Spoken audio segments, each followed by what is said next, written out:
আসসালামু আলাইকুম। আমি Tasmim Alam Krishna, qualified behaviour analyst, international behaviour analyst. আমি এখন বর্তমানে কাজ করছি সেবা থেরাপি সেন্টারে, এবিএ থেরাপি ট্রেনার এবং এবিএ থেরাপি সুপারভাইজার হিসেবে। আপনারা যারা আমার লাইভটি দেখছেন কাইন্ডলি একটু শেয়ার করে দিবেন এবং কথা ঠিকমতো শোনা যাচ্ছে কিনা কাইন্ডলি একটু জানাবেন।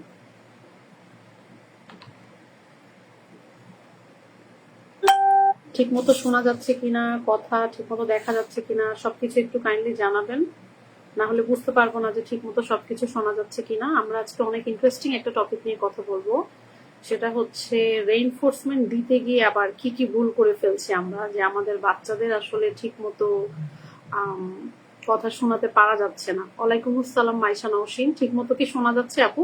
কাইন্ডলি একটু লাইভটা শেয়ার করে দিবেন, সবাইকে আমরা জানার সুযোগ করে দিই, নিজেও জানি এবং অন্যকেও জানার সুযোগ করে দিই। Thank you so much. ওয়ালাইকুম আসসালাম তাসনুবা কবির আপু, কেমন আছেন? ঠিক মতো শোনা যাচ্ছে কিনা একটু বলবেন সবাই।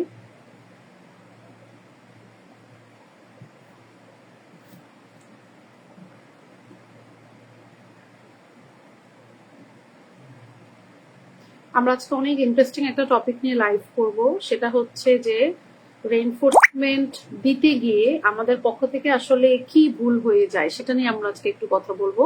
লাইভটা একটু বেশি বেশি করে শেয়ার করে দিবেন, আমরা যাতে সবাই ঠিক মতো শুনতে পারি এবং সাউন্ডটা ঠিক আছে কিনা এটা একটু কাইন্ডলি জানাবেন। আপনারা যারা লাইভ দেখছেন থ্যাংক ইউ সো মাচ।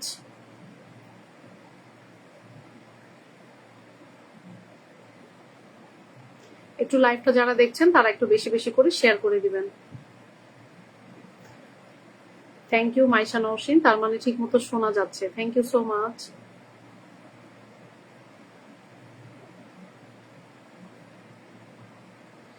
একটু কাইন্ডলি বেশি বেশি শেয়ার করে দিবেন, আমরা একটু অপেক্ষা করি, সবাই জয়েন হলে আমরা তারপরে আজকে আমাদের টপিকে কথা বলা শুরু করব।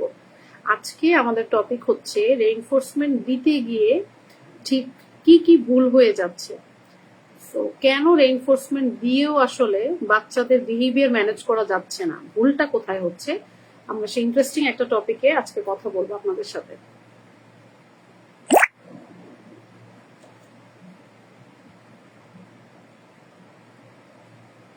যারা লাইভটা দেখছেন একটু কাইন্ডলি শেয়ার করে দিবেন।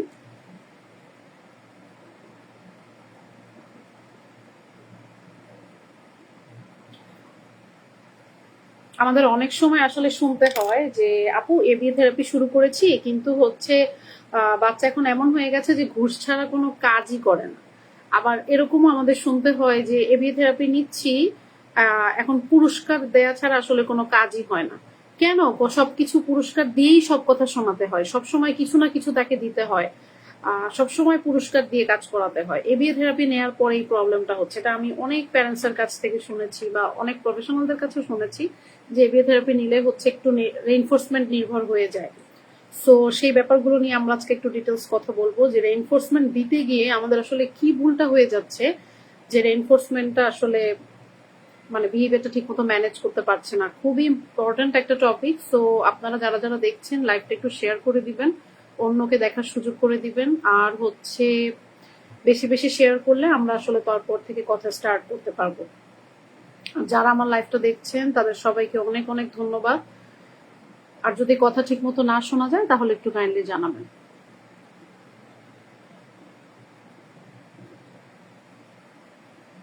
অনেক সময় দেখা যায় যে বিহেভিয়ার থেরাপি নিয়ে যে বিহেভিয়ারটা আরো ইমপ্রুভ না হয়ে দেখা যায় যে হচ্ছে বিহেভিয়ারটা আরো মানে দেখা যায় যে বাজেভাবে যাচ্ছে বা বিহেভিয়ারটা আরো বেড়ে গেছে, নেগেটিভ বিহেভিয়ার বলি বা আনহেল্পফুল বিহেভিয়ার বলি। তো সেটা আসলে কি কারণে হয়ে থাকে, এর মধ্যে উন্নত অনেকগুলো কারণ থাকে বেসিক্যালি। তো অনেকগুলো কারণের মধ্যে একটা কারণ হচ্ছে রেইনফোর্সমেন্ট যদি ঠিক মতো আমরা না দিতে পারি বা রেইনফোর্সমেন্ট দিতে গিয়ে যদি কোনো ভুল হয়ে যায়, তখন কিন্তু হয় কি বিহেভিয়ার ম্যানেজ করার বদলে উল্টো বিহেভিয়ারটা আরো বেড়ে যাচ্ছে। সো বিহেভিয়ারটা কিভাবে ম্যানেজ করে আমরা রেইনফোর্সমেন্ট দিতে কি ভুল করি সেটা নিয়ে আমরা একটু ডিটেলস কথা বলবো। আপনারা যারা লাইভটা দেখছেন একটু কাইন্ডলি শেয়ার করে দিবেন, তাহলে আমরা সবাই লাইভটা দেখতে পারবো। আচ্ছা, তাহলে আমি শুরু করি। রেইনফোর্সমেন্ট বলতে আসলে আমি বুঝাচ্ছি, রেইনফোর্সমেন্ট এমন একটা কিছু যেটা বাচ্চার আচরণটা ইন ফিউচার বাড়িয়ে দিবে। এমন একটা কিছু বলতে পারেন। রেইনফোর্সমেন্ট বলতে শুধুমাত্র যে আপনার হচ্ছে কোনো ফুড, বা অনেক প্যারেন্টস বলে যে আপু শুধু খাবার আইটেম কিনা, শুধু চিপস কিনা, শুধু চকলেট কিনা, ও তো ডায়েট করছে, তো রেইনফোর্সমেন্ট ইউজ না করে একটু কাইন্ডলি কাজ করেন। দেখেন, reinforcement can be anything. Reinforcement এমন না যে শুধু ফুড আইটেম হইতে হবে। রেইনফোর্সমেন্ট হতে পারে হয়তো বা বাচ্চা হচ্ছে মুখ দিয়ে আমি একটা শব্দ করছি, এটা বাচ্চাটা পছন্দ করছে, এটা ওর জন্য রেইনফোর্সমেন্ট হতে পারে। আর রেইনফোর্সমেন্ট হতে পারে বাবল, রেইনফোর্সমেন্ট হতে পারে বাচ্চাকে উপরে নিয়ে এরকম আমি উপরে একটু ঝাঁকালাম আবার নিচে নামালাম, এই ধরনের অ্যাক্টিভিটি হতে পারে। Reinforcement can be tickle, anything. Just এমন একটা জিনিস, এমন একটা অ্যাক্টিভিটি, বা এমন একটা খাবার, বা এমন একটা মজার জিনিস, বা এনিথিং যেটা বাচ্চার ফিউচার বিহেভিয়ারটা বাড়িয়ে দিবে। এটা আমাদের একটু মাথায় রাখতে হবে, ফিউচার বিহেভিয়ারটা বাড়িয়ে দিবে। রেইনফোর্সমেন্ট সাধারণত দুই প্রকার হয়ে থাকে, একটা পজিটিভ রেইনফোর্সমেন্ট, একটা নেগেটিভ রেইনফোর্সমেন্ট। পজিটিভ রেইনফোর্সমেন্ট হচ্ছে কিছু যোগ করার পরে যদি বিহেভিয়ারটা ইন ফিউচার বেড়ে যায়, সেটা হচ্ছে পজিটিভ রেইনফোর্সমেন্ট। এবং নেগেটিভ রেইনফোর্সমেন্ট হচ্ছে কিছু সরিয়ে নেওয়ার ফলে যদি বাচ্চার বিহেভিয়ার বেড়ে যায়, সেটা হচ্ছে নেগেটিভ রেইনফোর্সমেন্ট। আমরা এখন অনেক থিওরির মধ্যে যাব না, আমরা জাস্ট উদাহরণ দিয়ে বোঝানোর চেষ্টা করব, যাতে আমরা সবাই রেইনফোর্সমেন্ট যখন বাচ্চার সাথে দিব তখন যাতে আমরা অ্যাপ্রোপ্রিয়েট ওয়েতে দিতে পারি, সো দ্যাট আমরা আমাদের বাচ্চাদের বিহেভিয়ার আরো বেটার ম্যানেজ করতে পারি। সো কমন একটা মিস্টেকের, অনেকগুলো মিস্টেকের মধ্যে একটা মিস্টেক হচ্ছে আমরা রেইনফোর্সমেন্ট শুরুতেই দিয়ে দিই। ইনস্ট্রাকশন দেওয়ার আগেই আমরা হয়তো বলে দিই বাবা শোনা, তুমি আমার কথাটা শোনো, প্লিজ তুমি আমার কথাটা শোনো বলে দেখা যায় তারপর আমরা ইনস্ট্রাকশন দিই। বা তুমি অনেক ভালো মানে এমন ভাবে রেইনফোর্সমেন্ট দেই, ভার্বাল হোক বা হচ্ছে এনিথিং, তো তখন দেখা যায় কি রেইনফোর্সমেন্ট আগে দিয়ে দেওয়ার কারণে বাচ্চা পরে আর কোনো কথাটা শুনতে চায় না। এটা রেইনফোর্সমেন্ট দেওয়ার একটা অনেক কমন একটা মিস্টেক, যে আমরা শুরুতে এত বেশি ভার্বালি প্রেস করে ইনস্ট্রাকশনটা দেই, দেখা যায় বাচ্চা আর তখন কথাটা শুনতে চায় না। এবং আর একটা ব্যাপার হয় যে হয়তোবা বাচ্চা কোনো প্রবলেম বিহেভিয়ারের মধ্যে এঙ্গেজ আছে, সাচ এজ বাচ্চা চিৎকার করছে, সাচ এজ বাচ্চা নিচে শুয়ে গড়াগড়ি করে কান্না করছে, আমরা তখন বিহেভিয়ারটা থামানোর জন্য দেখা যায় কি একটা রেইনফোর্সমেন্ট দেই। হতে পারে আমরা ফোন দেই, হতে পারে চিপস কিনে দেই, এনিথিং।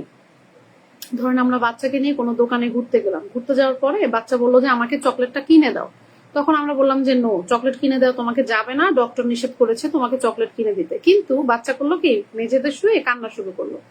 তখন অ্যাজ এ প্যারেন্টস আমার মনে হলো যে আচ্ছা, ও যে নিচে শুয়ে কান্না করছে এটা আরেকজন দেখলে কি বলবে, সো আমি ওই জায়গাটা থেকে স্কেপ করার জন্য দেখা গেল কি আমি ওকে চকলেটটা দিয়ে দিলাম। তো এতে করে বাচ্চাটা যেটা শিখলো সেটা হচ্ছে যে আমি তো শুয়ে পড়ার পরই মা চকলেট দিয়ে দিল। সো আমাদের কিন্তু এই ধরনের ভুল অনেক হয়ে যায়, যার জন্য আমি উদাহরণ দিয়ে আপনাদেরকে বলার চেষ্টা করছি, যাতে আমরা এই ধরনের ভুলগুলো থেকে নিজেদের আমরা কারেক্ট করতে পারি। আরেকটা ব্যাপার হচ্ছে অনেক সময় আমরা পুরস্কার দিয়ে দিই কোনো ক্লিয়ার কন্টিনজেন্সি এক্সপ্লেনেশন ছাড়া।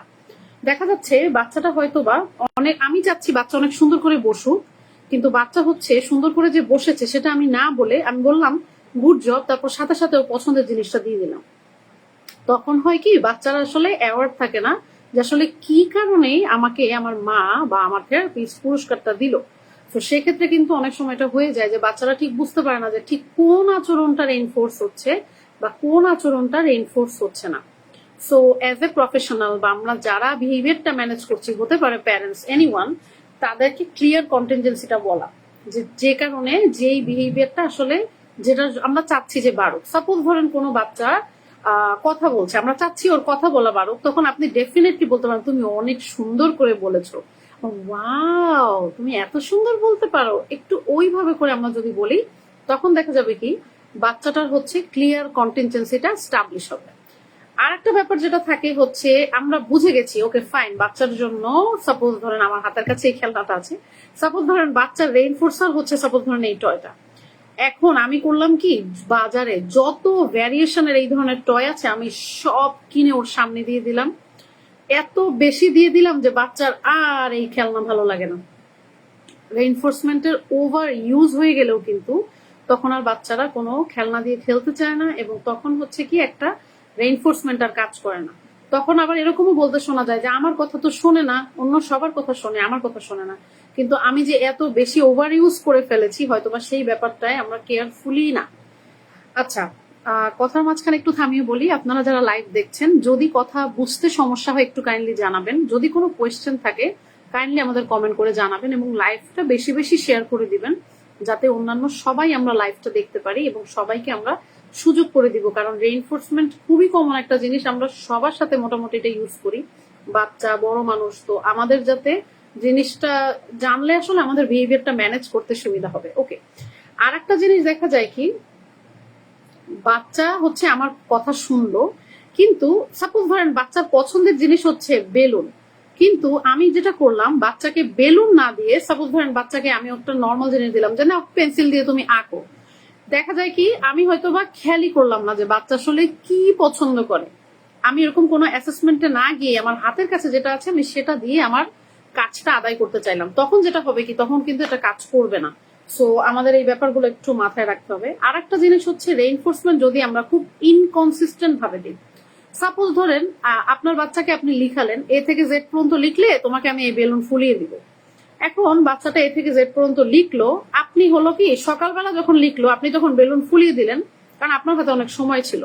রাত্রেবেলা কোনো এক কারণে আপনি অনেক টায়ার্ড, এ থেকে জেড পর্যন্ত লিখতে বললেন, কিন্তু আপনার মাথা ব্যথা আর আপনি টায়ার্ড, আপনার মুড অফ এনিথিং, আপনি রেইনফোর্সমেন্টটা দিলেন না, তখন কিন্তু বাচ্চাটা আর আপনার কথা শুনবে না, কারণ ও ভাববে যে ওকে ফাইন, এক সময় দেয় এক সময় দেয় না, তাহলে আমিও কথা শুনবো না। আমাদের যেটা করতে হবে কনসিস্টেন্ট অ্যাপ্রোচে পুরস্কারটা দিতে হবে ওর পছন্দের জিনিসটা, না হলে কিন্তু ও বাচ্চাটা শিখবে না যে আসলে কি করতে হবে বা কনসিস্টেন্ট অ্যাপ্রোচ আপনি ফলো করছেন কিনা।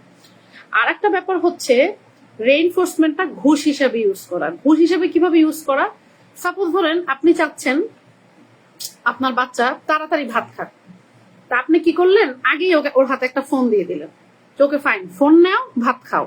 তখন ও লার্ন করবে কি যে ওকে ফাইন আমাকে আগে ফোন দিয়ে তারপরে ভাত দিয়েছে, তার মানে এখানে যেটা হয় এখানে আমরা ব্রাইবিং করছি। আপনি যদি ভাত খাওয়ার পরে অ্যাটলিস্ট লিমিটেড কিছু টাইমের পরে ওকে পুরস্কার হিসেবে সে ইউজ করেন, তখন ওটা হবে রেইনফোর্সমেন্ট। সাপোজ এক লোকমা ভাত খেলে তুমি 30 সেকেন্ড মোবাইল টাইম বা স্ক্রিন টাইম পাবে, সাপোজ এটা হচ্ছে রেইনফোর্সমেন্ট। বাট আপনি যদি আগে দিয়ে দেন জিনিসটা, তখন হচ্ছে ওটা ব্রাইবিং হিসেবে কাজ করবে। আর আরেকটা জিনিস মাথায় রাখতে হবে, রেইনফোর্সমেন্ট কিন্তু একটা টিচিং টুল, এবিএ থেরাপির অনেক ইম্পর্টেন্ট একটা টিচিং টুল, কিন্তু ব্রাইবিং কিন্তু কোনো টিচিং টুল না। ব্রাইবিং বরং যেটা করে বাচ্চাদের মধ্যে বিহেভিয়ার ইস্যুগুলো যেটা আছে আরো বাড়িয়ে তোলে। সো একটু পার্সোনাল একটা কথা বলি, অনেকেই আমাকে বলেন যে আপু আপনি বাসায় থেরাপির কোনো কাজ দেন না কেন। এর পিছনে কারণ হচ্ছে আমাদের থেরাপির ব্যাপারগুলো এত বেশি সূক্ষ্ম যে পরে হবে আগে হবে এভাবে হবে, একটু স্পেসিফাই করতে হবে। জিনিসটা যদি ওভাবে করে না যায়, দেখা যায় কি বিহেভিয়ার ম্যানেজ না হয়ে উল্টো বিহেভিয়ার আরো বেড়ে যায়। যার জন্য আমরা আমাদের থেরাপি সেন্টারে যারা থাকেন সাধারণত আমরা বাসায় কাজ দেওয়ার আগে প্যারেন্টসকে আগে বলি যে আপনারা একটু দেখেন কিভাবে আমরা কাজ করি, আগে একটু শোনেন, কিছুদিন থাকার পরে আমরা পরে বাসায় কাজ দিব। কারণ শুরুতেই দেখা যায় কি কাজ দিয়ে দিলে বাচ্চাটার বিহেভিয়ার আরো দেখা যায় কি মানে ব্যাড ইফেক্ট করছে, যার জন্য আমরা এই ব্যাপারটা একটু মাথায় রাখি আর কি। আর একটা জিনিস হচ্ছে সাপোজ ধরেন আপনি আপনার বাচ্চাকে সারাটা দিন ইনস্ট্রাকশন দেন, এই তুমি পানি খাও, তুমি এটা করো, তুমি ওটা করো, তুমি এটা করো, তুমি ওটা করো, এরকম হাজার হাজার ইনস্ট্রাকশন দেন, কিন্তু বাচ্চাকে যখন পুরস্কার দেয় আসে আপনি সেই হচ্ছে শুক্রবার দিনই রেইনফোর্সমেন্টটা দেন। আচ্ছা একটু কোয়েশ্চেন নিয়ে নিই।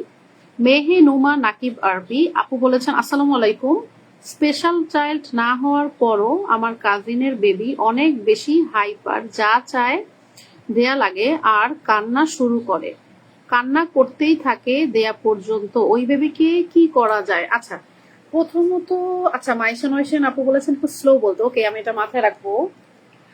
মেহেনুমা আপু যেটা আপনার কাছে বলার সেটা হচ্ছে যদি এরকম হয়, আমার কিন্তু শুনে যেটা মনে হচ্ছে যে বাচ্চা যদি যেটা চাচ্ছে তার মানে ওকে সেটা দিতেই হবে, তার মানে বাচ্চার মধ্যে না শোনার টলারেন্সটা নাই। আমাদের না শোনার টলারেন্সে কাজ করতে হবে, এবং সেটা কিভাবে কাজ করতে হবে সেটা আসলে না দেখে বলা যাচ্ছে না, বাট শুনে মনে হচ্ছে, দেখে মনে হচ্ছে ও না শোনার মানে মানে ও যেটা চেয়েছে ওকে ওটা দিতেই হবে, এবং ও জানে, এবং ও এটাও জানে যে আমি কিছুক্ষণ কান্না করার পরে আমাকে দিবে।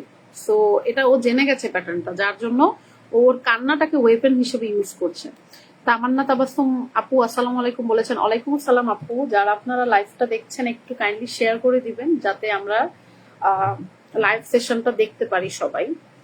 আচ্ছা যেটা বলছিলাম সেটা হচ্ছে আর একটা খুব কমন একটা জিনিস হয়, সাপোজ ধরেন বাচ্চাকে আপনি পুরো সপ্তাহ অনেক অনেক অনেক ইনস্ট্রাকশন দিলেন, যখন রেইনফোর্সমেন্ট দেওয়ার সময় আসলো বাচ্চাকে আপনি বললেন শুক্রবারে তোমাকে আমি বাবুল্যান্ডে নিয়ে যাব, কিন্তু তখন কি হলো বাচ্চা কিন্তু মানে আপনার কথা একটা টাইমে আর শুনতে যাবে না, কারণ হচ্ছে আপনি কন্টিনজেন্সি হিসেবে কি দিচ্ছেন? এক একটা কথা যে শুনছে, আপনি অনেক পরে গিয়ে বলছেন যে ওকে ফাইন, অমুক দিন তোমাকে আমি বাবুল্যান্ডে নিয়ে যাব, তো বাচ্চাটার মধ্যে কিন্তু তখন আমাদের কথা না শোনার একটা প্রবণতা চলে আসবে। তো তখন আমাদের মনে হতে পারে যে আচ্ছা পুরস্কার দিচ্ছি তাও কেন কাজ করছে না। ওকে, আর একটা আমরা ভুল করে কি ফেলি কি, যে পুরস্কারটা আমরা যখন দেই, পুরস্কারের পরিমাণটা কখন কখন কমাতে হবে এই জিনিসটা আমরা আসলে বুঝি না। হয়তোবা আপনার বাচ্চা আজকে প্রথমবার এ থেকে জেড লিখেছে, আপনি আজকে যে পুরস্কারটা দিবেন, অবশ্যই আপনার বাচ্চা যদি এক সপ্তাহ পরও এ থেকে জেড পর্যন্ত নিজে লিখতে পারে, পুরস্কারের মাত্রা যদি সেম থাকে, তখন কিন্তু বাচ্চার পুরস্কারের প্রতি নির্ভরশীলতাটা কমলো না। আমাদের যেটা করতে হবে যে পুরস্কারটা আস্তে আস্তে কিভাবে ফেডের দিকে নেওয়া যায়, এই ব্যাপারে কিন্তু আমাদের মাথায় রাখতে হবে। আবার অনেকে একটা ভুল করে কি পুরস্কার দিতে, যে সেটা হচ্ছে শুধুমাত্র ভার্বাল প্রেস করে, শুধু মুখে বলে ভালো করেছো, ভালো, খুশি হয়েছি, কিন্তু কোনো ট্যানজিবল বা কোনো খেলনা বা কোনো কিছু হয়তো আমরা দিচ্ছি না। এটা কিন্তু অনেক বড় একটা ভুল, যে পুরস্কারটা কাজ হচ্ছে না, এটা একটা অনেক বড় একটা কারণ। আর একটা ব্যাপার হতে পারে যে আমরা একটা বিহেভিয়ার করলো, কিন্তু বিহেভিয়ারটা ঠিক মতো হচ্ছে কিনা সেটা ঠিক মতো মনিটর না করেই হলো আমরা হচ্ছে রেইনফোর্সারটা দিয়ে দিচ্ছি। So as a professional, as a parents, বিহেভিয়ারটা মনিটর করাও কিন্তু অনেক বড় একটা দায়িত্ব, যে আমরা ঠিক মতো মনিটর করছি কিনা কাজটা। যেরকম ধরেন আপনি এ থেকে জেড পর্যন্ত লিখতে বললেন, সাপোজ আপনি ধরেন এ থেকে জেড পর্যন্ত আপনার বড় মেয়েকে বললেন যোগে লেখাও, আমি আসছি। আপনার বড় মেয়ে কি করলো, এ থেকে জেড পর্যন্ত নিজে একটু একটু লিখে দিল, মাঝখানে মাঝখানে কয়েকটা অক্ষর, তারপরে আপনার ছোট মেয়েটা সেটা লিখে ফেললো, এবং আপনি পুরোটা জাজ করতে গেলেন না যে কে লিখলো, কি লিখলো, কতক্ষণ লিখলো। আপনি বলেন ওকে ফাইন, তুমি লিখেছো, তোমাকে এই যে সেমাই রান্না করা আছে, তুমি খেয়ে নাও, তোমার পছন্দের খাবার। তো কি হলো, তখন কিন্তু আলটিমেটলি ও শিখলো যে ওকে ফাইন, আমি তো ফাঁকি মেরেও আম্মুর কাছ থেকে পছন্দের জিনিসটা পেয়ে যাচ্ছি। আচ্ছা, মেহে নুমা নাকি বারবি আপু বলেছেন, আপু ওকে অনেক সময় যা চায় তা দেয় না, অনেক বকাও, আবার অনেক সময় ওর কথা না শোনায়, অনেক কান্না, নর্মাল হতে, বাট নর্মাল হতেই চায় না, কি করা যায় আপু? আপু আমার ব্যক্তিগতভাবে মনে হয় কি, আপনারা হচ্ছে একটা অ্যাসেসমেন্ট নিতে পারেন। কারণ হচ্ছে এমন কোনো কথা নাই আপু যে বিহেভিয়ার ইস্যু শুধুমাত্র হচ্ছে স্পেশাল নিড বাচ্চাদের মধ্যেই থাকবে বা ডেভেলপমেন্টাল ডিলে বাচ্চাদের মধ্যেই থাকবে। অনেক সময় নিউরোটিপিক্যাল বাচ্চা বা যে কোনো মানুষেরই আসলে বিহেভিয়ার থেরাপির দরকার হতে পারে, এবং এবিএ থেরাপি সবার জন্যই মোটামুটি খুব ভালো একটা থেরাপি। আপনারা একটু অ্যাসেসমেন্ট নিতে পারেন, কারণ অ্যাসেসমেন্ট ছাড়া আপু শুধু কমেন্টস পড়ে না বলা যাচ্ছে না। আপু আবার বলে দিই, যারা আপনারা লাইভটা দেখছেন একটু বেশি বেশি করে শেয়ার করে দিবেন, আর কোনো কোয়েশ্চেন থাকলে কাইন্ডলি করবেন। আচ্ছা, অনেক সময় এরকম হয় আমাদের রেইনফোর্সার দিতে আর একটা কমন একটা ভুল হয়ে যায়, সেটা হচ্ছে আমরা হচ্ছে টার্গেট বিহেভিয়ার ঠিক করি না। সাপোজ ধরেন মা হিসেবে, সাপোজ আমি যেটা পার্সোনাল এক্সাম্পল থেকে বলছি, সাপোজ মা হিসেবে আমার এক্সপেকটেশন হচ্ছে আমার বাচ্চা হাত দিয়ে খাবে, আমার বাচ্চা নিজে পানি খাবে, আমার বাচ্চা নিজে নিজে লিখবে, সাপোজ 3টা বিহেভিয়ার। এখন আমি যদি একই সাথে 3টা বিহেভিয়ার টার্গেট করি, তখন কিন্তু এটা মনিটর করা বা ট্র্যাক করা খুব ডিফিকাল্ট। বেটার হচ্ছে আপনি একটা বিহেভিয়ার আগে নিতে পারেন। সাপোজ ধরেন এভাবে গোল সেট করা যেতে পারে, ওকে ফাইন, আমার বাচ্চা নিজের হাতে ভাত খাবে। আপনি যদি এভাবে একটা গোল করেন, তখন স্পেসিফিক ভাবে আমরা ভাত খাওয়া বলতে কি বোঝাচ্ছি এটাকে স্পেসিফাই করতে হবে। সাপোজ ধরেন আপনি 4 থেকে 5টা বল প্লেটের মধ্যে সাজিয়ে দিবেন, আপনার বাচ্চা 4 থেকে 5টা বল নিজের হাতে যখন খাবে, আপনি তারপরে সাপোজ ওকে স্ক্রিন টাইম দিলেন। তো এইভাবে করে যখন আমরা একদম টার্গেট বিহেভিয়ারটা স্পেসিফাই করব, এবং আরেকটা জিনিস আমাদের না ডাটা নিতে হবে, যেটা কিভাবে প্রোগ্রেস করছে, বিহেভিয়ারটা কিভাবে প্রোগ্রেস করছে, এটা আমাদের একটা ডাটা নিতে হবে। না হলে আমরা বুঝবো না যে আসলে এটা ইমপ্রুভ হচ্ছে কি হচ্ছে না। অনেক সময় চোখের দেখায় কিন্তু ভুল থেকে যায়, তখন কিন্তু এটা আর আমরা সায়েন্স বলতে পারছি না। আচ্ছা, সো এটা একটা অন্যতম একটা মিস্টেক আমরা করে ফেলি, যে টার্গেট বিহেভিয়ার মাথায় না রেখে শুধুমাত্র রেইনফোর্স করতে থাকি, ডাটাও নেই না। তখন দেখা যায় একটা টাইমে এটা ওয়ার্ক করে না, তখন মনে হয় ওকে রেইনফোর্সার দিচ্ছি তাও কাজ করছে না, আসলে কেন কাজ করছে না। আর একটা ব্যাপার হচ্ছে রেইনফোর্সমেন্টের কোনো ভ্যারিয়েশন না দেওয়া। সাপোজ ধরেন আপনার বাচ্চা হচ্ছে বিস্কিট খায়, আপনি শুধু এক ধরনের বিস্কিটই খাওয়াচ্ছেন, একটা টাইমে কি হবে, আপনার বাচ্চা হচ্ছে যখন এরকম ভ্যারিয়েশন না পাবে বিস্কিটের, তখন কিন্তু আপনার বিস্কিটে এক টাইপের বিস্কিটের কাজ হবে না। সো আমাদের এটা মাথায় রেখে বিভিন্ন জিনিসের আসলে একটু ভ্যারিয়েশন করা, কয়েকদিন পর পর খেলনাগুলোর একটু অ্যাসেসমেন্ট করা যে ওর আজকে কি পছন্দ। ধরেন আমার বাচ্চার বাবল পছন্দ, 2 দিন বাবল দিয়ে কাজ হয়েছে, 3 দিনের দিন নাই হতে পারে, আমার চেঞ্জ করতে হবে। সো এগুলো একটু কেয়ার করা। এবং যখন আমরা রেইনফোর্সার দিব, রেইনফোর্সার দেয়াটা যাতে আমার মুডের উপর ডিপেন্ড না করে, যে আমার মন ভালো হলে আমি দিব বা আমার অ্যাভেলেবিলিটিটা থাকলে দিব, এরকম না। আমি যেটা বলেছি সেটা যাতে অবশ্যই আমি আমাদের বাচ্চাকে দেই। আচ্ছা, সাপোজ ধরেন আরেকটা জিনিস, সাপোজ ধরেন আমি আমার বাচ্চাকে বললাম তুমি নিজের হাত দিয়ে ভাত খাও, তোমাকে আমি হলো বাবল দিব। এখন আমার বাসায় বাবল আনা নাই, আমার দোকানে গিয়ে বাবল কিনতে হবে। এখন বাচ্চাটা ভাত খেলো, খাওয়ার পরে আমার ইচ্ছা হচ্ছে না বাইরে যেতে। আমি বললাম যে তোমাকে এখন বাবল তো যে কিনতে হবে, এখন আমার কাছে টাকা নাই, তো তোমার বাবা আসুক তারপরে তোমাকে আমি বাবল কিনে দিব। তো এভাবে করলে কিন্তু আর কথা শুনবে না। আপনার কাছে আছে বা এরকম জিনিস দিয়ে আপনাকে বাচ্চার কথাটা আদায় করে উইদিন 3 সেকেন্ড আপনার বাচ্চাকে রেইনফোর্সমেন্টটা ডেলিভারি করতে হবে, বা যত দ্রুত সম্ভব। আদারওয়াইজ ও শিখবে কি, ওকে ফাইন, আমার তো মানে আমি তো পাচ্ছি না, আমি কেন কথা শুনবো।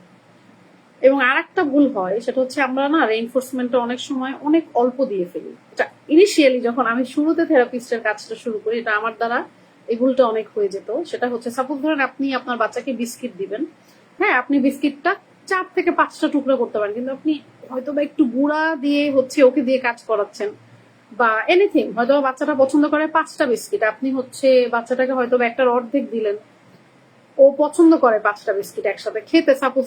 এবং কাজের পরিমাণটা অবশ্যই সেরকম বড় হতে হবে, আপনারা সেটা নির্ধারণ করবেন আপনার বাচ্চার কোন কাজের জন্য কতটুকু পুরস্কার দিবেন। সো এই ব্যাপারগুলো একটু মাথায় রাখা।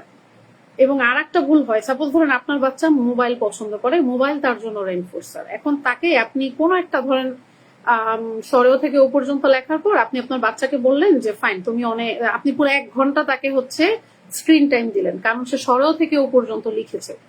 এই ব্যাপারে মাথায় রাখতে হবে যে অনেক লম্বা সময়ের জন্য রেইনফোর্সারটা না দেয়া।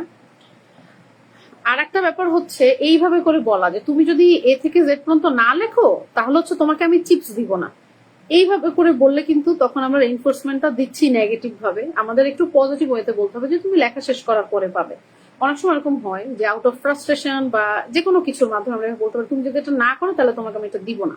তো ব্যাপারটা যাতে এভাবে না হয়ে একটু পজিটিভ সূচক ভাবে আমরা বাচ্চাদের কাছে প্রেজেন্ট করতে পারি, তাহলে বিহেভিয়ারটা আরো বেটার ম্যানেজ করা যাবে। আর একটা ভুল করে ফেলি, সেটা হচ্ছে বাচ্চাকে আমরা কোনো অল্টারনেটিভ বিহেভিয়ার না শিখাই, না শিখিয়ে শুধুমাত্র প্রবলেম বিহেভিয়ার যেটা আছে বা আনহেল্পফুল বিহেভিয়ার যেটা আছে সেটা স্টপ করার দিকে আমরা ফোকাস দিই। সাপোজ ধরেন বাচ্চাটা চিৎকার করছে, চিৎকার করা কমাতে আমরা এত ফোকাস যে হয়তোবা চিৎকার না করে যে ও কি করবে ও সেটাই জানে না।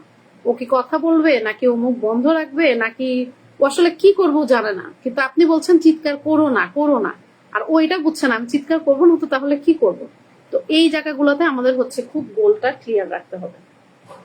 আর একটা কমন ভুল হয় যে রেইনফোর্সমেন্টটা শুধুমাত্র আপনি স্পেসিফিক একটা বিহেভিয়ারের জন্য দিলেন। সাপোজ ধরেন আপনি শুধু পড়াশোনার জন্যই রেইনফোর্সমেন্ট ইউজ করলেন, কিন্তু অন্য কোনো কাজের জন্য রেইনফোর্সমেন্ট ইউজ করলেন না। তখন যেটা হবে যে বাচ্চাটা কিন্তু শুধু পড়াশোনার সাইডে ভালো হবে, আদার যে সাইড গুলো আছে সেগুলো কিন্তু ওভাবে ইমপ্রুভ হবে না। এটা আমাদের একটু মাথায় রাখতে হবে। এবং হচ্ছে আর একটা ব্যাপার হচ্ছে স্কুলে এই ভুলটা অনেক হয়ে যায় যে রেইনফোর্সমেন্টটা শুধুমাত্র আমরা হচ্ছে সবার জন্য একই রেইনফোর্সমেন্ট ইউজ করা। সাপোজ ধরেন আপনি 1:3 সেটিং এ কাজ করছেন, এখন 3টা বাচ্চাকেই আপনি একটা রেইনফোর্সমেন্ট দিয়ে খেলতে দিলেন, কিন্তু হয়তো বা 3টা বাচ্চার জন্য রেইনফোর্সমেন্ট 3 রকম বা 2 রকম। আমাদের এই ব্যাপারগুলো মাথায় রাখতে হবে। সো আর একটা ভুল করি লাস্টে যেটা বলতে চাচ্ছি সেটা হচ্ছে অনেক সময় বাচ্চাকে আমরা কোনো কাজ প্রম দিয়ে করিয়ে ফেলি। প্রম দিয়ে করানোর পরে যেটা হয় যে আমরা সাথে সাথে দেখা যায় রেইনফোর্সমেন্ট দিয়ে দিই, এবং প্রমটা যে আস্তে আস্তে কমাতে হবে, হেল্পের মাত্রাটা যে কমাতে হবে সেটা আমাদের দেখা যায় কি মাথায় থাকে না। তখন কিন্তু দেখা যায় কি আমরা বাচ্চাকে আর কাজটা শিখাতে পারছি না। আচ্ছা, তাহলে মোটামুটি আমাদের সব সাইডই ক্লিয়ার হয়ে গেল। আপনারা আশা করি আজকের টপিকটা একটু বড় করার চেষ্টা করেছি, আশা করি সবাই বুঝতে পেরেছেন। আমাদের পেজে লাইক কমেন্ট এবং ফলো দিয়ে আমাদের সাথে থাকবেন। আর যদি কোনো কোয়েশ্চেন থাকে আমাদের পার্সোনালি হোয়াটসঅ্যাপ করতে পারেন, মেসেঞ্জারে নক করতে পারেন, আমরা ওটা নিয়ে নেক্সট টাইমে হয়তো বা লাইভ টপিক করবো। Thank you so much, good night.